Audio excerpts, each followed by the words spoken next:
e eu agradeço a vocês por estarem aqui conosco. Mas eu preciso apresentar essas duas pessoas maravilhosas. Mas antes disso, dizer aí que é uma data muito especial e por isso sim que eles foram escolhidos para estarem aqui no dia de hoje. Hoje, dia 1º de outubro, né, que se comemora aí o Dia Nacional da Pessoa Idosa, o Dia Internacional da Pessoa da Terceira Idade. Eu tenho muito orgulho e muita honra de estar apresentando essa entrevista desse programa Você Pode Tudo com a Roseli Bassi e com o Anselmo Lacerda. E antes eu passo a palavra então para você, Roseli, para me dizer quem é Roseli por Roseli. Bom, eu sou uma pessoa que me identifico como uma pessoa muito de bem com a vida. Eu procuro sempre acordar com bom humor, agradecendo primeiramente a tudo que me tem, né, à minha volta. Então eu procuro direcionar desta maneira o meu dia a dia.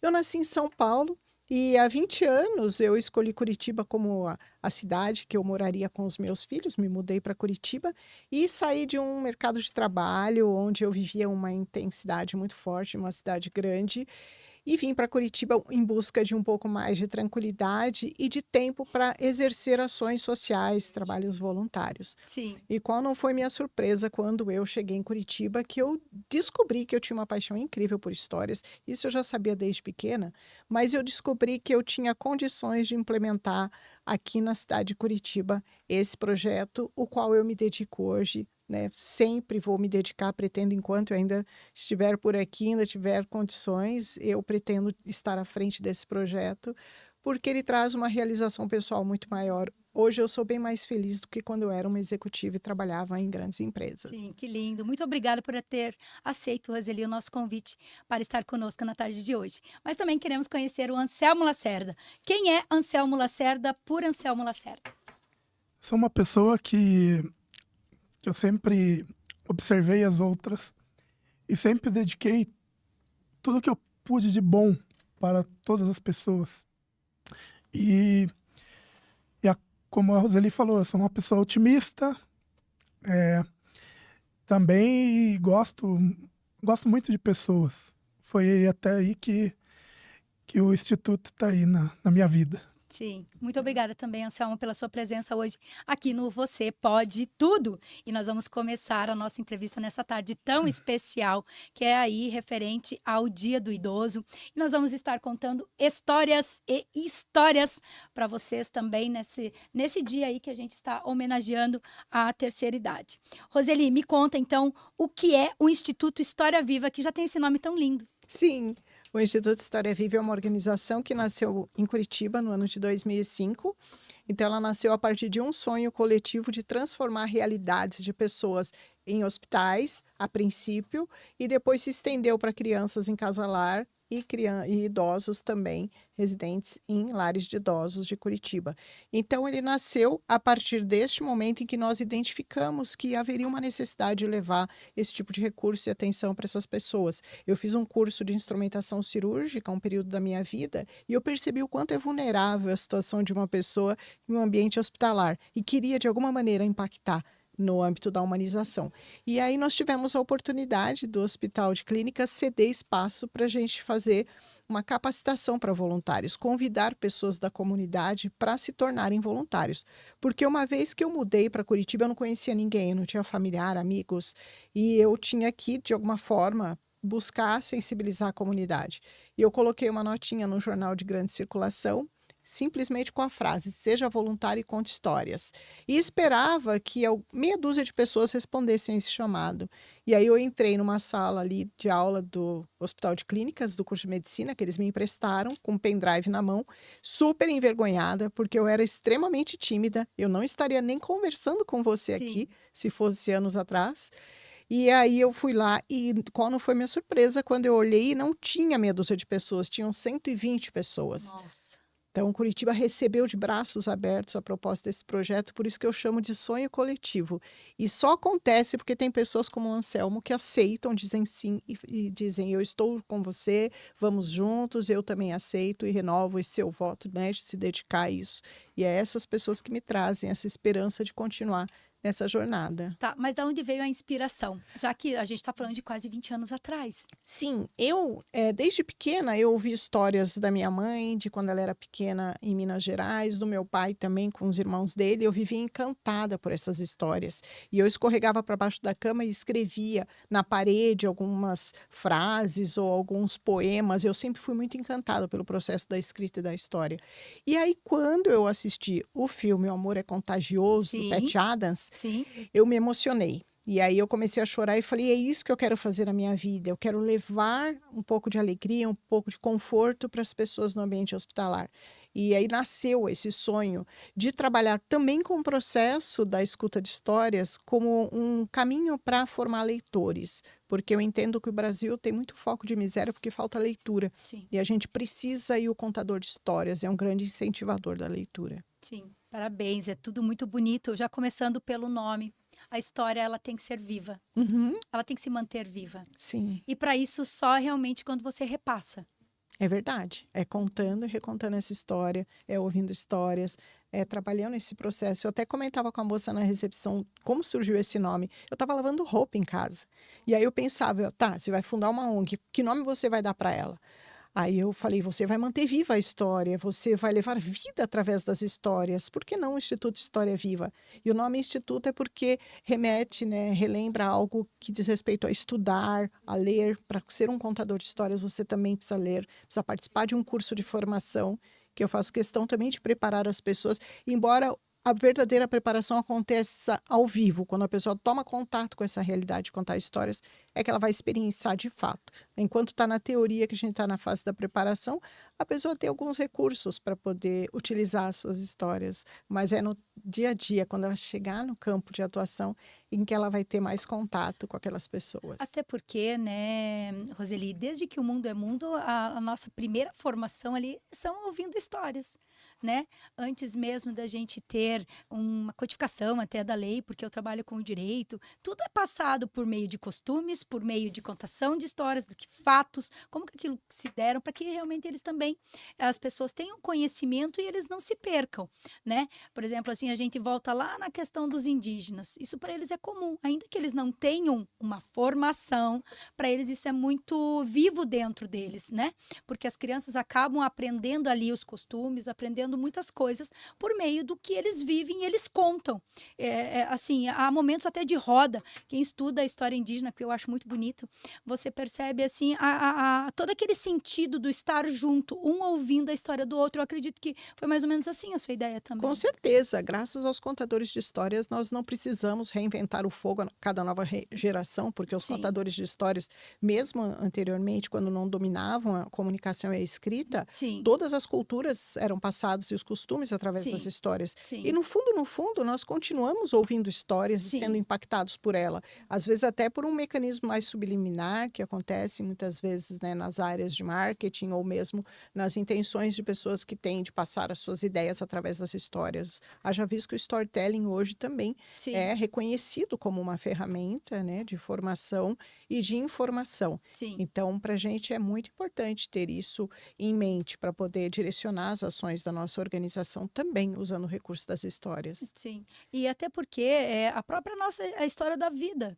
Nós nos conectamos com pessoas, mas nos conectamos com a história dela também. Certeza. Porque eu vejo a história como algo aí que pode estar curando, pode estar transformando e pode estar inspirando também, Sim. né? Nem sempre a história precisa ser a história que está escrita no livro. Uhum. A história de vida é uma história de formação também, né? Sim. Você vê dessa forma? Com certeza, eu tenho certeza absoluta disso. Haja visto que quando eu dou treinamentos em empresas dentro dos programas de voluntariado corporativo, o primeiro passo que eu faço é criar uma roda de compartilhamento de histórias da biografia. E uma vez que você tem um conhecimento da biografia de uma pessoa que seja mínimo, você não precisa conhecer a história de vida inteira. Aquilo já gera um contato e um conceito de empatia entre Sim. vocês que melhora inclusive as relações interpessoais. Então a gente sabe que as histórias são realmente condutoras, né? E é como eu costumo até dizer, né? A invenção da roda foi um fato relevante, mas o que move o mundo são as histórias. Com certeza, com certeza. E me conte uma coisa, Roseli, aonde que esse projeto ele é executado? Porque você acabou de falar que ele é executado em empresas também, né? Sim, nós temos essa possibilidade de pessoas da comunidade, como é o caso do Anselmo e outras pessoas que conheceram o nosso trabalho por redes sociais ou por indicação de um amigo que nos procuram, que é um fator diferenciado, que são os treinamentos que a gente chama de comunidade.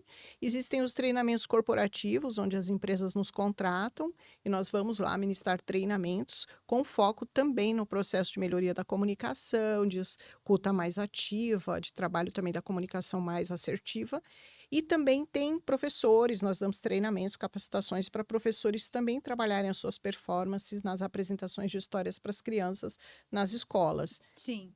Mas a questão do Instituto, além da formação, vocês executam o projeto que você estava me dizendo ali nas empresas, mas também em hospitais, nas escolas, mas é vocês que contam ou vocês só formam os professores para estarem contando? Nós, nesse caso do processo de treinamentos, formações, é um produto da organização, Sim. onde nós fazemos as capacitações. Sim. E na ação social, o nosso público-alvo são as crianças, idosos e adultos internados, porque hoje não existe estatuto do adulto, né? Sim. Nós temos o estatuto da criança, que tem os direitos a umas Sim. proteções, estatuto do idoso, que ganha alguns direitos, mas gera aquela lacuna, o adulto também fica vulnerável num processo de adoecimento. Sim. Então, nós contamos histórias para todos os públicos hospitalizados, inclusive profissionais atuantes na rede de saúde também, que às vezes pedem, enfermeiras puxam a gente para essa linha lá e falam, gente, conta uma história para nós. Sim. Os porteiros também, né, no hospital. Sim. Às vezes, um dia eu passava em frente à portaria e o porteiro falou para mim, conta uma história para a gente. Ele sempre pedia. Então, eu fiquei uns 2 anos passando pela portaria ouvindo essa pergunta. Um belo dia, eu falei para os voluntários, não tirem o jaleco, a gente vai sair de jaleco porque nós vamos fazer uma surpresa. Aí nós estávamos na saída e era o horário de entrada de visita, então tinha aquela fila enorme, a Sim. recepção super assim agitada, 3 pessoas trabalhando na portaria. Eu parei do lado de dentro do hospital, olhei para eles e falei, era uma vez, mas foi assim, os 3 rostinhos voltaram para a gente com um sorriso no rosto, congelou a fila. E eu contei uma história bem curtinha para Sim. poder, né, entender que naquele momento eles não podiam parar. Sim. Mas nós percebemos o quanto foi um bálsamo, e eu tenho certeza que aquelas pessoas que passaram por aquela portaria receberam isso também deles, impactou no trabalho do dia deles. Sim. Ou seja, um fato que virou uma linda história. Sim, Para ele também, eu acredito que vai guardar isso para o resto da vida, né? sim. Aí nós passamos a atender as crianças em Casalar a partir de um dia que eu fui visitar crianças no hospital na ala de queimados, contar uma história na ala de queimados e presenciei uma cena que a gente nunca imagina um dia na vida encontrar, que era um bebezinho que estava com um corpinho assim, como se ele tivesse sofrido uma queimadura. Sim. Na hora nós entramos em choque e nós orientamos os voluntários a não quererem saber o processo de adoecimento daquela pessoa, porque isso só vai prejudicar o nosso trabalho. Nós podemos manter o foco na apresentação e irmos embora. Sim. Só que com a gente tinha uma psicóloga fazendo estágio no processo de formação e acompanhava o nosso grupo e perguntou sobre o bebê. E aí, na saída, nós nos reunimos na calçada, como a gente sempre faz ao final, para fazer um feedback, todo mundo bem. E ela falou assim, eu preciso desabafar. E eu ainda brinquei com ela, eu falei, você que é psicóloga, imagina a gente. Mas eu sabia o que ela ia falar, todo mundo sabia. Ela sabe aquele bebê? Aí eu falei, gente, vocês estão preparados para ouvir o que ela vai dizer? O pessoal falou, estamos. Ela falou, então era uma família que estava fazendo sabão num método antigo, que usava Sim. soda cáustica, Sim. e a bolha fez uma bolha na panela e explodiu e queimou todo mundo. E o pai Sim. e a mãe estão na UTI, aquelas 3 crianças que estão lá são da mesma família. Eu lembro que naquele dia eu entrei no meu carro, eu chorava tanto, chovia do lado de fora e dentro do meu carro, porque eu não tinha dó daquela família. Na verdade, a dó diminui o outro. Sim. Eu tinha compaixão pelo ser humano como um Sim. todo. Eu falei, como é que a gente consegue ir para o nosso lar quando tem pessoas morrendo? Porque querem fazer, né, sabão para comer, para ter vida? Como que eu posso mudar isso? Sim. E aí eu fui buscar trabalhar com meninos e meninas de Casalar que estavam retirados da família por medida judicial contando histórias. Sim. E nós colhemos resultados impactantes. Eu tenho certeza que no âmbito profissional eles vão ter mais recursos para escolher o que fazer no futuro. Sim. E você entrou num assunto que era de minha curiosidade, tendo em vista que você mencionou que passa por esses lares de crianças, que a gente sabe ali toda a problemática que existe, e também dentro de hospitais. Que as pessoas que estão ali, elas estão em busca, né, da cura, elas estão passando por algum problema, Sim. né? E qualquer dor é uma dor. E como trabalhar, não se impactar com tamanho problemas muitas vezes que a gente vê, crianças acamadas, crianças com câncer também, pessoas até em estado terminal. Sim, é um grande Vocês desafio. têm um psicólogo que segue você no dia de visita a esses lugares? Como é que vocês fazem? Nós não temos condições ainda de ter esse recurso, essa subsistência. Seria super interessante se fosse o caso de ter um suporte desse nível, mas como que nós costumamos trabalhar? Eu oriento os voluntários dentro do treinamento e a nossa equipe também, que participa das capacitações, para que eles não se envolvam com o processo de adoecimento e que também deem um tempo entre uma contação e outra, Sim, para não ficar naquele ambiente, né, que realmente, energeticamente, ele é muito saturado. sim, Então, para que eles possam se manter um pouco mais, assim, preservados emocionalmente, porque uma das causas de desistência do voluntariado é justamente esse processo da pessoa acabar se impactando demais emocionalmente. sim, E se ela não se envolve no processo de adoecimento do paciente, ela consegue preservar isso. No começo é desafiador. Eu mesma, nas primeiras apresentações, eu saía de lá, me emocionava, às vezes no meio de uma história eu me emocionava. Até hoje, às vezes, dependendo do processo, eu me emociono, eu dou uma disfarçada, vou pro corredor. Mas quando você começa a colher o resultado que isso causa na vida do outro, isso fica muito maior.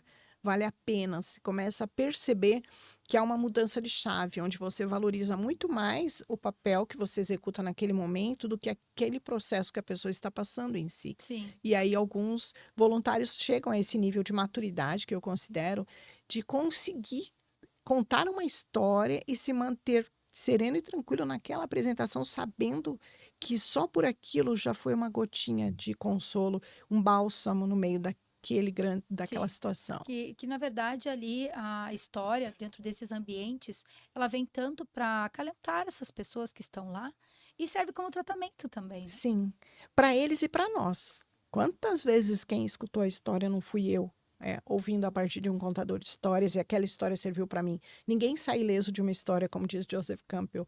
A Sim, gente sabe o quanto as histórias impactam nas pessoas, no ambiente como um todo, e assim que a gente vira as costas, aquele quarto nunca mais é o mesmo, naquele momento em que nós passamos por ali.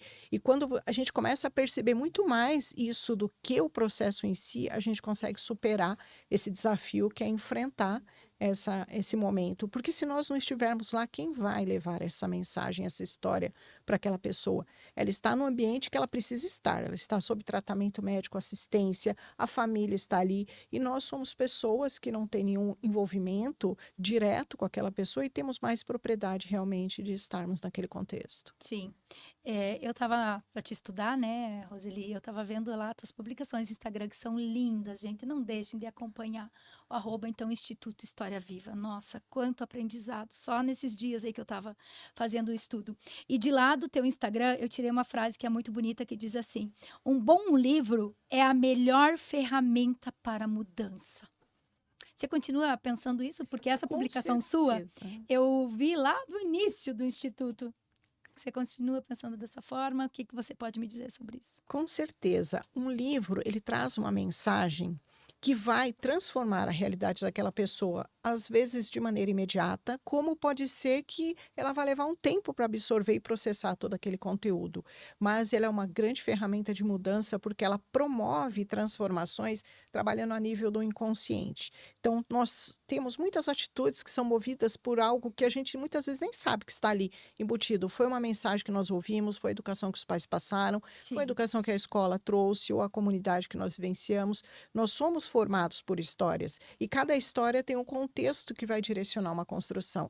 Então, se essa história é contada, direcionada, ainda com o intuito, com o objetivo de promover a transformação no outro, certamente ela vai promover.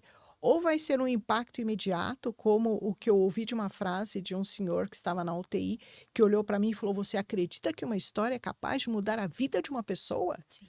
Ele fez essa Ele pergunta assim acabou que de eu falar contei a sua frase, história. né? É capaz de mudar, fazer mudanças. Sim, e a gente sabe o quanto isso é transformador e é impactante. Sim.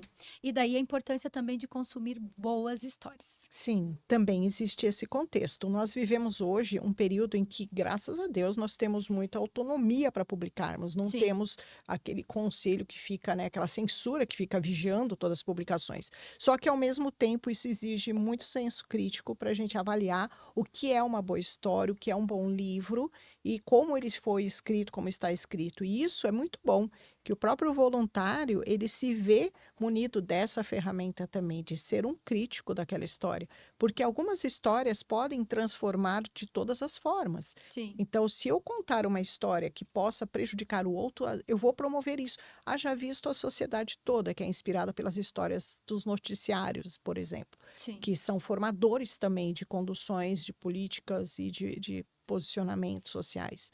Então, uma história tem esse poder também de transformar. Sim, o que eu quis dizer aqui, na verdade, também é que o contador especializado como vocês conseguem fazer esse filtro do conteúdo.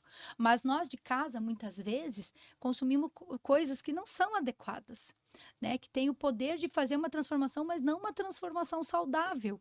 Então, a gente cuidar com o que consome, é igual o alimento. Se ele é saudável, se não é saudável, né? Ele também tem o poder de nos transformar fisicamente, assim como uma história vai mexer com o nosso consciente também, Sim, né? com certeza. E uma das formas que eu utilizo, pelo menos pessoalmente, eu faço esse tipo de crivo, é avaliar aquela notícia que eu ouvi, me trouxe conforto emocional, me deixou num estado de angústia, me deixou em algo que não me fez bem, me deixou numa sensação de mal-estar. Isso já é um sinal de que você não está consumindo, né, uma boa informação ou uma boa história. Sim, Então, eu costumo nem ter canais de notícia ligado na minha casa. Eu busco canais mais fidedignos de busca de sim, informações para que eu não seja também impactada. Porque se o meu inconsciente capta tudo ao meu redor, se eu deixar uma televisão ligada rodando no noticiário enquanto eu faço minhas coisas em casa, eu posso nem estar prestando atenção. sim. Mas aquilo está Sim, envolvendo teu todo o meu inconsciente inconsciente. está ouvindo tudo aquilo, Sim, tá está absorvendo. registrando e está seguindo aquilo. Uhum. Então, é uma questão de autoconhecimento. Eu acho que o conheça-te a ti mesmo é uma frase muito forte, que Sim, já vem, né, de muitos anos, e que a sociedade deveria fazer isso. Olhar para dentro de si. Que emoções estão prevalecendo dentro de mim? Então, isso está relacionado ao que está em torno a você. Então, assim, você pode escolher e selecionar melhor. até você falou essa frase, conheça-te a ti mesmo. O problema é que para conhecer a si mesmo, a pessoa tem que ter um ato de coragem. E a nossa sociedade, muitas vezes, é uma sociedade covarde. É mais fácil não, né, não ter essa percepção do que eu sou, porque muitas vezes até me frustro com aquilo que eu sou e pode ter vindo aí de maus conteúdos que você acabou absorvendo, né? Sim, mas tem que, né? Tem, Tem que avançar. É como uma sim, planta, é como uma flor, direção ao sol. A gente tem que buscar a luz sim. interna, né? Então a gente Tomar esse ato precisa. de coragem. Aham. E o voluntariado contribui muito para isso. É Sim, muito comum virem pessoas procurar o trabalho que estão passando por um processo de perda ou um processo de depressão. sim, Não depressões severas, é sim, lógico, né? Tem que ter óbvio. uma supervisão de um Uhum. profissional. Mas algumas pessoas vêm com essa situação e percebem o quanto isso transforma também a realidade delas. Elas É porque passam a olhar. quando a gente fala de autoconhecimento, a gente pensa também na questão da generosidade, né? De estar dando para o outro, ter esse ato de compaixão, como você mesmo disse. É o retornar para o outro, né? Então, Sim, assim, eu dou aquilo que eu tenho de bom, né? sim. Pode ser uma história, pode E ser o uma que a boa gente dá, a história. gente recebe. Sim, É pode ser uma boa muito história. difícil a gente Pode sair ser. com essa balança desequilibrada. A gente Sim. recebe também. Gente, eu vou fazer uma pergunta agora que me deixou muito intrigada. E a Roseli vai explicar para vocês aí qual que é a diferença de um contador e de um ouvidor de histórias. Te digo que eu não sabia qual que é essa diferença, Roseli.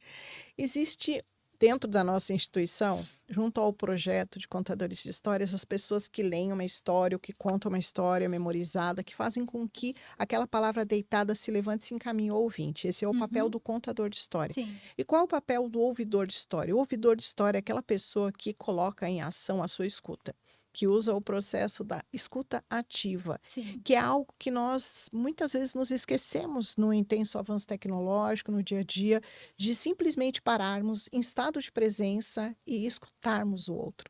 Esse é o papel do escutador. É aquela pessoa que vai captar a essência de uma história contada por um idoso, que é o público que nós atendemos no projeto Ouvir e Contar, e vai, a partir da escuta daquela história, escrever aquela história e para nós podermos transformar num conto encantado, ai, que que legal. aí vai ser utilizada para ser contada para uma criança e cai também na lista das histórias contadas.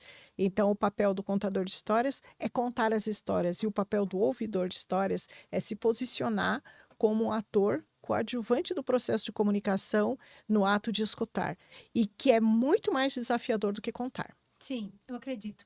Até porque dizem, né, que só temos uma boca, deveríamos falar menos e porque temos 2 ouvidos, ouvir mais. Porque Uhum. não é isso que a gente acaba fazendo. Não. E quando você aprende a ouvir, você aprende a ser empático. Sim, Porque isso. o ouvir é dizer, eu estou aqui. Pode me falar. Eu não te critico, eu simplesmente te ouço.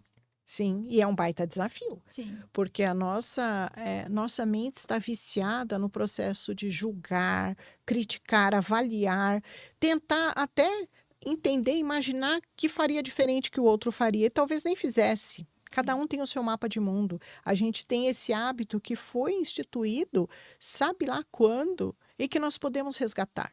E é um grande desafio. Eu uso muito a técnica da programação neurolinguística. Eu mando um comando para o meu cérebro, porque eu penso muito rápido. Sim, E às vezes eu também me pego avaliando, ou julgando, ou conduzindo aquela história que eu estou ouvindo do idoso, ao sim. invés de simplesmente escutar. Então, quando eu vou chegar num lar de idosos, eu falo: estado de presença, escuta ativa, você está aqui inteira, 100% presente. Sem brincadeira, Gi. Eu sou Quase um mantra, capaz de ficar ali, pode né? até pegar fogo, explodir, é capaz de eu nem perceber. Porque eu entro num processo de comunicação, porque minha meta é captar a essência. Para eu captar a essência da história, eu preciso prestar muita atenção nos Sim. detalhes de expressão, brilho nos olhos. Quando o olho do idoso brilha, é o momento que ele está tocando na sua emoção Ou mais se não está brilhando, profunda, o que eu posso fazer para que brilhe? para que brilhe. Isso Eu tenho o mesmo. poder de transformar a tua fisionomia. Sim. E temos. Sim, Nós temos muitos músculos faciais. Existe uma microexpressão facial num processo de comunicação que a gente pode perder, que é aquele contato fundamental do olhar nos olhos e perceber o outro, sentir o outro, captar o outro. Não só o que ele está dizendo a partir das palavras. As palavras, às vezes, se tornam meros mecanismos de comunicação da expressão de algo que está mais profundo. sim. Eu digo que a verdadeira harmonização pessoal, gente, não é colocar um monte de procedimento no rosto, tá? É quando seus olhos falam exatamente o que a sua boca diz. Quando a sua boca fala, o que os teus olhos também diz. Sim. Isso é a verdadeira harmonia. É quando há, né, essa construção conjunta dessa nossa fisionomia mesmo. Porque é muito fácil a boca sorrir e os olhos estarem tristes. Então, é essa harmonização aí que você precisa buscar. E ela é tão difícil de achar, mas o autoconhecimento também pode estar te ajudando com isso. E quem sabe, ouvindo ou contando grandes histórias, você consegue essa verdadeira harmonização, né? Me fale uma coisa aqui, Roseli, sobre a importância da leitura. Mas eu quero que você me diga, assim, nas diversas fases da nossa vida. A leitura, ela é essencial desde o processo de formação. O bebê na barriga da mãe pode escutar histórias, a mãe pode ler para a criança. Até todas as fases da criança são fundamentais a serem acompanhadas pela leitura, até antes da criança dominar a interpretação de um texto ou a escrita mecânica, porque ela está apaziguando as suas emoções, ela está conduzindo respostas que ela nem tem muita consciência de que realmente ela precise daquilo, né? Então, as histórias, elas são fundamentais em todas as fases da nossa vida. E a partir da leitura, que é o processo de contar história para si, nós estamos transformando e alinhando o nosso mundo interior. Então, nós estamos pavimentando aquela jornada em busca de se conhecer, de viver plenamente, viver feliz, buscar as capacidades potenciais e, sobretudo, se amar. Então, nós buscamos na figura do herói, das histórias, do personagem, aquele espelhamento da nossa própria psique interior, para que a gente possa conduzir respostas que a gente não encontra na jornada da vida. Então, a história, ela é bem-vinda em todas as fases, até no processo de velhice. Mesmo que a pessoa tenha uma dificuldade de leitura, é bom que alguém leia para ela, conte histórias para ela, porque essas histórias vão pavimentando e reestruturando a estrutura interna que a gente muitas vezes deixou de lado, né, por conta das questões do dia a dia. Sim.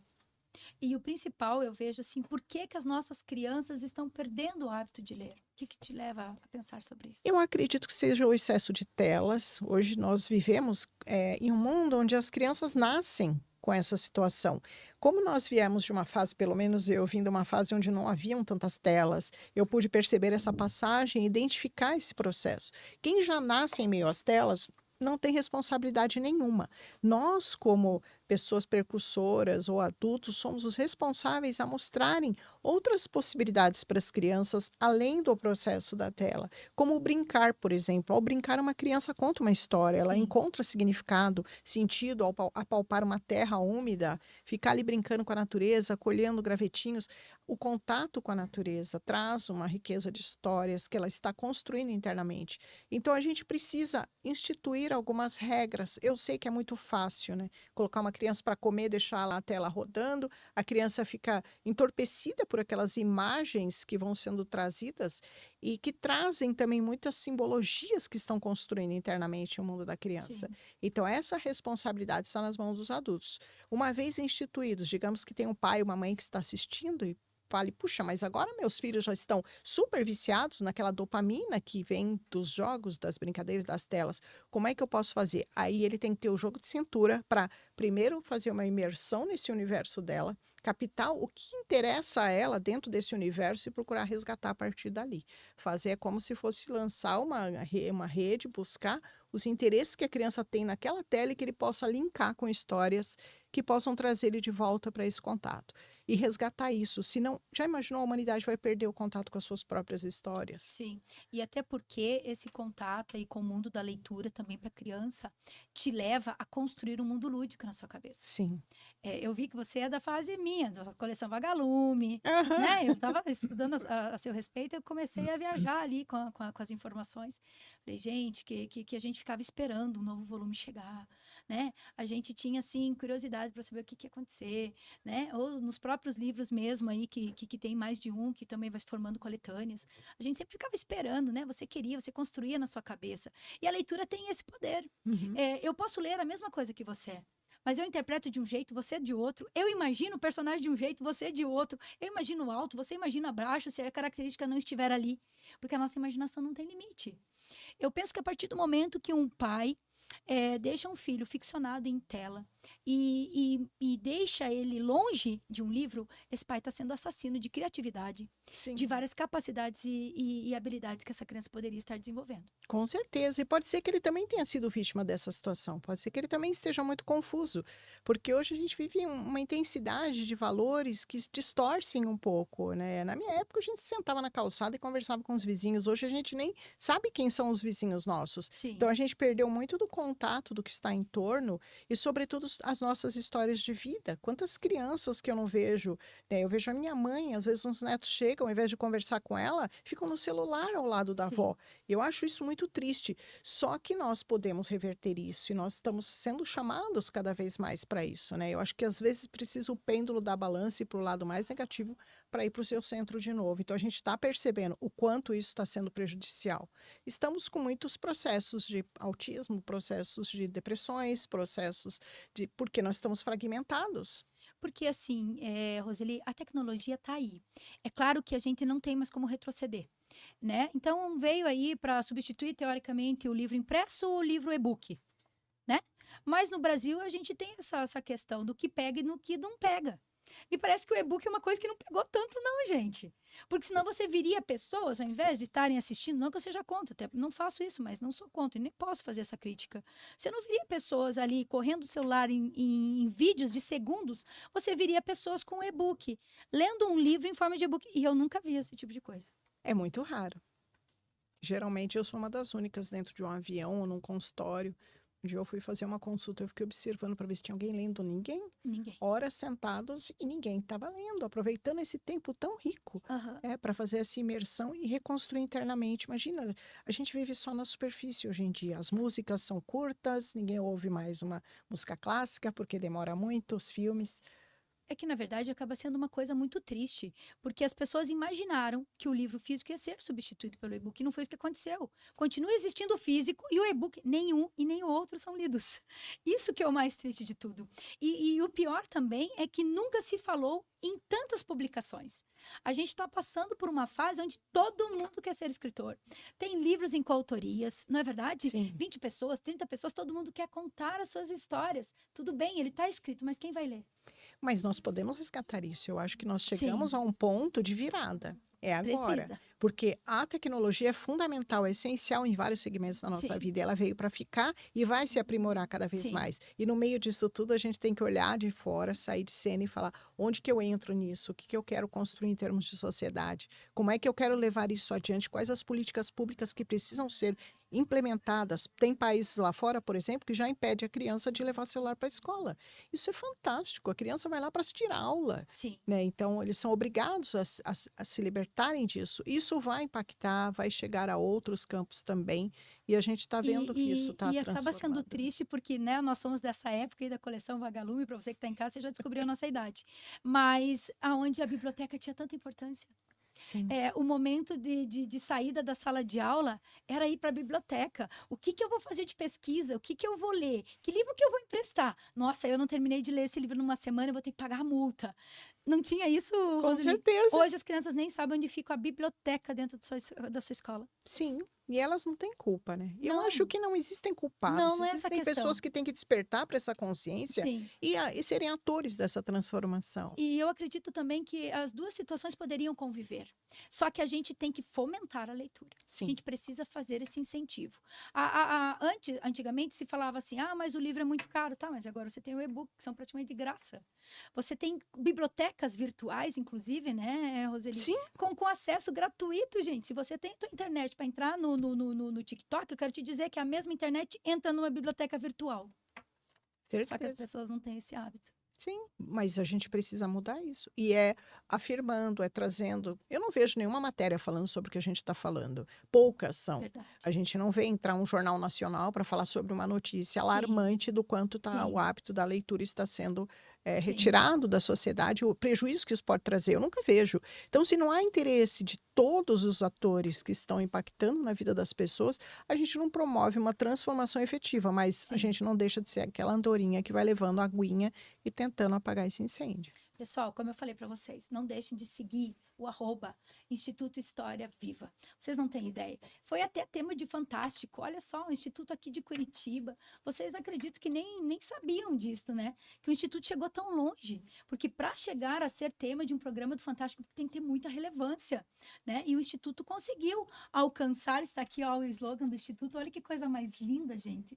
É todo lúdico aqui para vocês também estarem vendo, né? Essa marca aqui do Instituto. E como foi? Como que o Fantástico localizou vocês? Como que isso chegou a ser o programa do Fantástico? E que projeto que vocês apresentaram lá? Nós temos um apoio de uma mídia espontânea. É uma empresa que trabalha com assessoria de imprensa que nos favorece levando até a mídia espontânea. A gente não paga para ter Sim. espaço na mídia, mas a gente consegue espaços gratuitos. E eles buscam, né? Os próprios programas de TV estão sempre em busca de Sim. notícias relevantes. E eles entenderam que esse nosso projeto, Ouvir e Contar, Sim. era um projeto impactante, que é um projeto que consiste em escuta de história de vida de idosos, criação de um conto encantado que é contado por uma criança que devolve uma arte para o idoso. Então, a gente faz um ciclo Olha entre só. essas frágeis gerações. Sim. E eles acharam que era muito relevante, por isso que eles mobilizaram uma equipe para fazer uma gravação de uma matéria acompanhando esse ciclo de ouvir história, encantar história, contar história para o idoso e devolver arte para a criança, que é esse projeto Ouvir e Contar. Sim. E agora nós vamos falar sobre a questão dos voluntários, né? A gente até tem aqui um voluntário que na sequência eu já vou estar conversando com você, né, Anselmo? Que se disponibilizou a estar representando aqui o Instituto como um dos voluntários. Mas eu quero que você me conte, Roseli, como ser um voluntário, o que o Instituto prepara, como é que faz essa formação? Para poder participar como voluntário do Instituto História Viva, você pode se inscrever através do nosso site historiaviva.org.br ou então mandar nas nossas redes sociais que você falou, né, @Instituto História Viva lá no direct, Sim. um pedido de informações sobre a próxima turma. E essas pessoas que se interessam em serem voluntários ficam numa lista de espera e quando nós abrimos um treinamento, a gente convida as pessoas a participarem, cerca de 24 horas envolvendo teoria e prática, que nós supervisionamos por 4 visitas, que a gente chama de Projeto Carona. Então, a pessoa recebe a capacitação, entende o que a instituição faz, o que é ser voluntário, e até aí não existe nenhum compromisso ou obrigação da pessoa de se tornar voluntário. Que Sim. muitos vêm em busca de informação e querem até o final do treinamento para definirem, está tudo certo. Claro. E aí, depois disso, a pessoa passa por uma formatura, onde recebe esse jaleco super discreto aqui, que vocês estão Sim, vendo, do Anselmo, o meu, sim. e ela pode paramentar. Ó, o meu eu já coloquei um monte de penduricalhos aqui para Para chamar poder atenção. chamar atenção e também destacar, naquele momento de vulnerabilidade da pessoa, uma atenção especial para a nossa história, porque ela precisa muito desse destaque. Sim, Algumas pessoas até questionaram, mas esse excesso de coisas não distrai as crianças, pelo contrário. Aí vai demandar de mim uma propriedade maior de contar uma história encantadora e a criança vai prestar atenção na minha história enquanto ela sente o impacto lúdico, porque esse jaleco colorido acessa a área lúdica do cérebro da pelas pessoa cores, e tudo pensado. encurta um espaço muito grande. Se eu chegar paisana e abrir a porta de um quarto de hospital, a paisana eu costumo Sim, dizer como a gente anda no dia a dia. Aí sim, se eu chegar lá, abrir a porta e falar, poderia contar uma história para vocês? Eles vão levar um tempo até entender a minha pergunta, até sim, processar uma resposta, e talvez eu já estivesse contando a história, eles ainda não chegaram comigo. sim. E quando o aspecto lúdico chega primeiro, ele já acessa, vai ter algo bem reconfortante, vai ter algo divertido, eu vou me jogar. E aí Sim. é um passaporte que eles vêm com a gente para viajar. Entendi.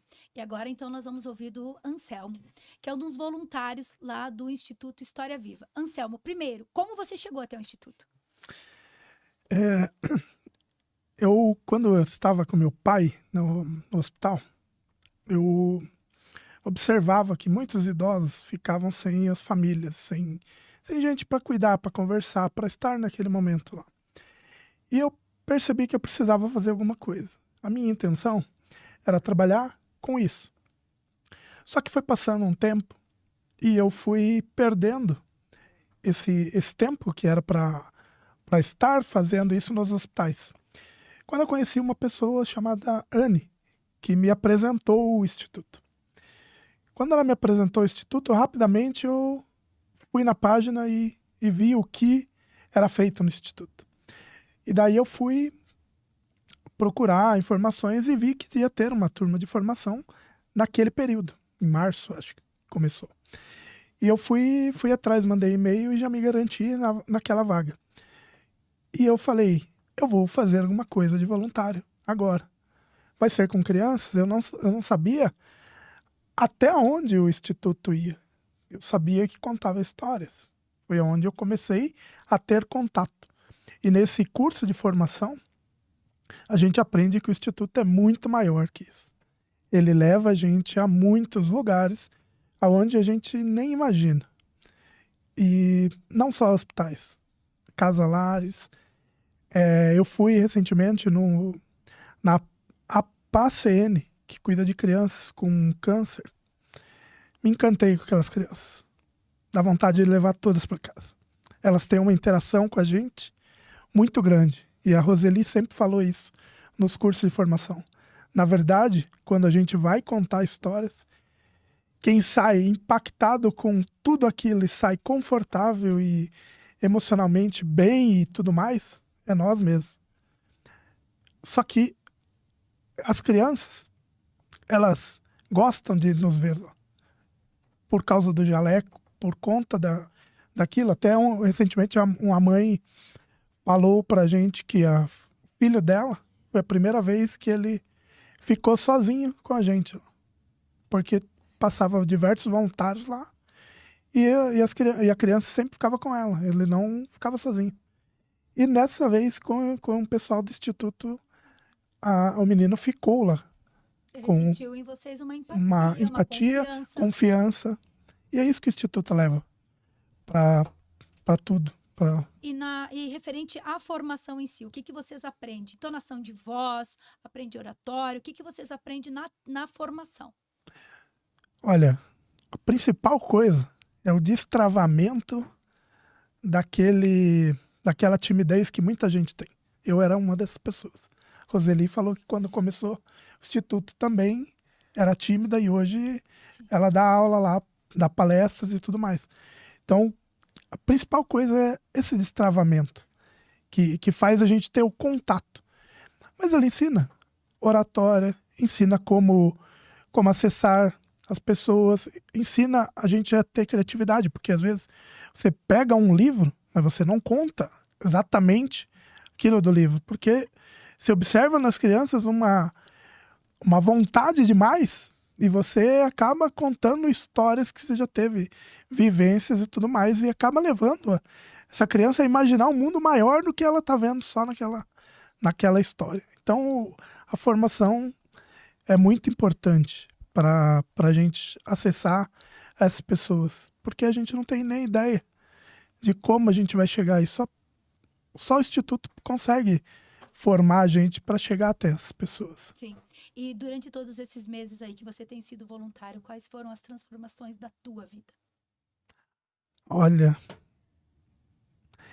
eu sempre gostei de ouvir pessoas, sempre gostei de ter contato com elas. Só que o Instituto, ele conseguiu me impulsionar, potencializar isso em mim. Hoje eu sou capaz de chegar em qualquer lugar e ficar horas e horas ouvindo pessoas que muita gente não dá nenhuma importância, mas como vocês já falaram anteriormente, todo mundo tem uma história, todo mundo tem coisas para nos acrescentar.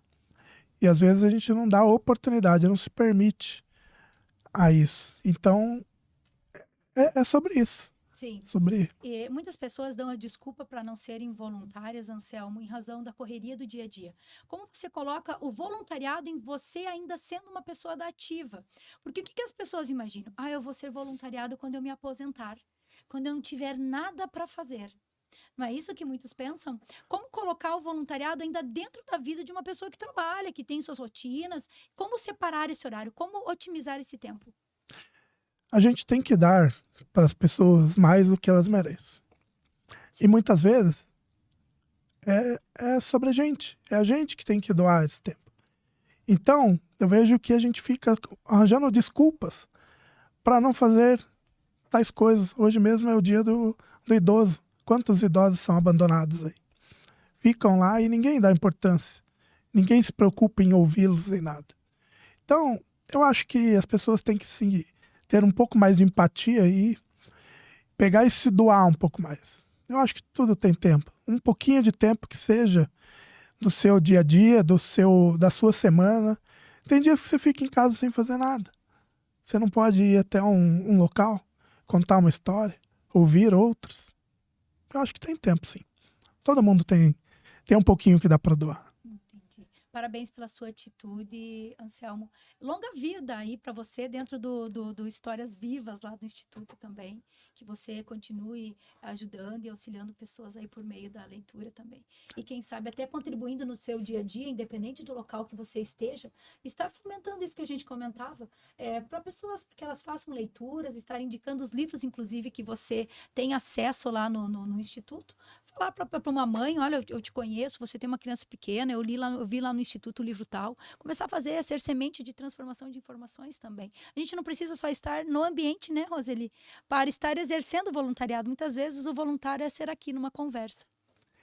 Pois é, isso já começou a absorver o meu trabalho. Inclusive, tem pessoas que procuram uma palavra e a gente consegue fazer ela enxergar a vida de uma outra maneira e tem um impacto muito grande. Isso daí o Instituto me ajudou bastante. Sim. Eu retorno agora aqui para a Roseli, porque me surgiu uma curiosidade. Roseli, eles como voluntários escolhem os livros ou é um instituto que acaba escolhendo? Como que é feita essa curadoria? Qual livro vai ser lido? O que hoje vai ser tratado? Como é que vocês fazem a escolha dos livros? Nós costumamos indicar os livros, passando uma lista ou dando algumas dicas, mas, em geral, quem seleciona a própria história é o voluntário. Ele define, através daquelas condições que ele tem, nós fazemos muitas campanhas para arrecadação de livro. Recebi essa semana até do pessoal da freguesia do livro, que doa caixa, separa para a gente, manda livros, e a gente faz essa promoção de distribuição entre os voluntários. Mas nós não temos uma curadoria específica para que os livros e as histórias sejam exclusiva para aquele tipo de enfermidade ou Sim. aquele tipo de situação emocional, que a gente ainda não tem essa condição de fazer algo tão específico e tão customizado para o público-alvo. Sim. Então, o voluntário, ele compartilha na própria equipe dele as histórias entre os líderes e os voluntários. Eles criam os próprios acervos e fazem uso também dessa biblioteca itinerante que a gente entrega para os voluntários a cada encontro, que a gente chama de papo de contador de histórias. Sim. Onde a gente promove encontro, todo mundo traz seu livro que levou, pega outros e trocam entre si experiências e livros. Então, a gente segue algo mais orgânico. E deixa eu te fazer uma outra pergunta que também que eu sou bem curiosa. É a questão do tempo. Chego num determinado uma casa-lar ou chego no hospital, qual é o tempo que eu tenho para estar contando a história para aquele público-alvo que vai estar ali? O prazo máximo são 2 horas. Entre o processo de chegar, fazer uma reunião, se encontrar na sala de voluntariados, paramentar e circular, voltar, fazer aquele fechamento que leva uns 10 minutinhos. Então, a gente sugere sempre que faça no máximo 2 horas de voluntariado, Sim. que é o tempo emocional que a pessoa tem de colocar à disposição do outro o seu, né, aquele seu recurso. E se passar, no começo, muita gente se encanta, tem gente que quer ficar a tarde inteira ali contando Sim. histórias. E isso é prejudicial para o estado emocional do voluntário, e ele precisa também dar conta das outras E da atividades, atenção de né? quem está ouvindo também, né? Sim. Entendi. Gente, vocês acreditam que quase 1 hora já se passou do nosso papo? Que papo gostoso, né? E eu tenho certeza que você ficou curioso aí para estar também fazendo parte do Instituto História Viva. E eu gostaria que a Roseli, então, viesse a falar dos canais, aonde que as pessoas podem ter acesso, como é que elas podem estar conhecendo. Inclusive, gente, são vários projetos. A gente acabou falando de 1 ou 2 aqui, mas são vários que você vai encontrar lá nos canais, nas redes sociais. Por onde que as pessoas podem estar entrando em contato, Roseli, para conhecer o Instituto e quem sabe até se tornar um voluntário? Pelo Instagram, @Instituto História Viva, ou pelo próprio site historiaviva.org.br, a pessoa pode encontrar uma forma de contribuir, tanto doando o seu tempo, como doando o recurso financeiro, que a gente também tem formas de receber patrocínios, viabilizando também o direcionamento de imposto de renda. Então, a pessoa pode doar até 6% do imposto devido e abater 100%, ou receber de volta, né, se ela tiver uma restituição. Então, nós estamos criando uma campanha que nós vamos começar a divulgar também dessa arrecadação, para que a gente possa manter mais voluntários sendo patrocinados para participar do projeto sem despender recursos. Entendi. Gente, nós estamos aqui, ó, finalizando mais um Você Pode Tudo. E provando, né, que o Anselmo, que aí não era um voluntário, ele também pode tudo. Ele acabou indo lá para o Instituto, virou um contador de histórias e tudo que a gente ouviu aqui foi, tenho certeza que vai contribuir para que você tome essa decisão também de quem sabe aí passar a ser melhor ouvinte ou até um contador de histórias. E como eu disse, você não precisa estar indo especificamente a esses tipos de locais. Você pode estar contando histórias ali para o seu filho, você pode estar dividindo histórias da sua vida com a sua própria cônjuge. Muitas vezes isso também as pessoas se esquecem de fazer, contar as suas origens. Hoje, no Dia do Idoso, quem sabe lembrar de uma história aí que o vô e que a avó, né, que já te contaram e que fez muita importância na sua vida, tá? Então, nós vamos finalizando. Eu tenho que agradecer aos nossos patrocinadores do dia de hoje, que estiveram presentes aqui. O Instituto História Viva, com essa logo maravilhosa que nos faz viajar realmente aí pelas histórias da nossa vida, nos traz construções de quem somos, para onde vamos, o que pensamos, como nos posicionamos. Tudo isso as histórias têm o poder de fazer, e eu fiquei muito grata, na verdade, de ter aqui a Roseli e o Anselmo no dia de hoje.